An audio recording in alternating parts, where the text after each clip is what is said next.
Welcome to my YouTube channel. स्वागत है आप सभी का हमारे यूट्यूब चैनल सुपरहिट नॉलेज 372 में। और आज हम आपको बताने वाले हैं कि पितृपक्ष कब से प्रारंभ होंगे इस साल 2025 में।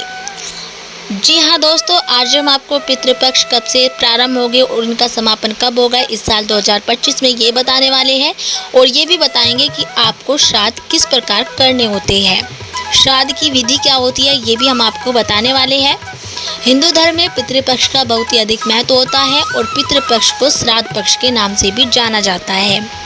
पितृपक्ष में पितरों का श्राद्ध और तर्पण किया जाता है और भाद्र मास में शुक्ल पक्ष की पूर्णिमा तिथि से पितृपक्ष की शुरुआत हो जाती है और आश्विन मास के कृष्ण पक्ष की अमावस्या तिथि तक पितृपक्ष रहता है।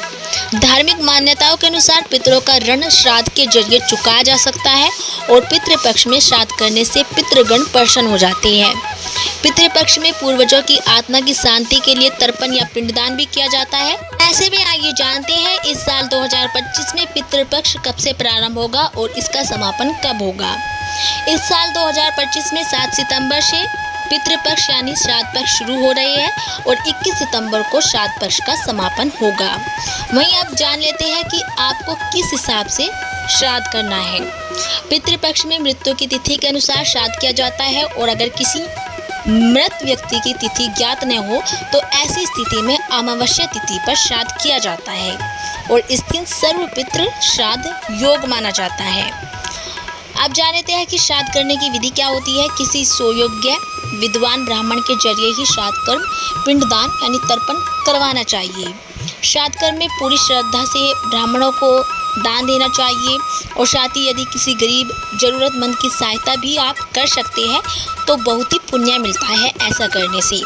इसके साथ साथ आप गाय, कुत्ते, कौवे आदि पशु पक्षियों के लिए भी भोजन का एक अंश जरूर डालें। आप जान लेते हैं कि श्राद्ध पूजा दोपहर के समय करें या किस समय करें। श्राद्ध पूजा दोपहर के समय शुरू करनी चाहिए। योग्य ब्राह्मण की सहायता से मंत्रोच्चारण करें और पूजा के पश्चात जल से तर्पण करें। इसके बाद जो भोग लगाया जा रहा है उसमें से गाय, कुत्ते, कौवे आदि का हिस्सा अलग कर देना चाहिए। इन्हें भोजन डालते समय अपने पितरों का स्मरण करना चाहिए और मन ही मन उनसे श्राद्ध ग्रहण करने का निवेदन भी करना चाहिए। वहीं अब जान लेते हैं कि गंगा नदी के किनारे श्राद्ध कर्म का बहुत ही अधिक महत्व क्यों होता है। यदि संभव हो तो गंगा नदी के किनारे श्राद्ध कर्म करवाना चाहिए। यदि यह संभव नहीं हो तो घर पर भी इसे किया जा सकता है। जिस दिन श्राद्ध हो उस दिन ब्राह्मणों को भोजन करवाना चाहिए और भोजन के बाद दान दक्षिणा देकर भी उन्हें संतुष्ट करना चाहिए। अब जानते हैं कि श्राद्ध करने की सामग्री क्या होती है।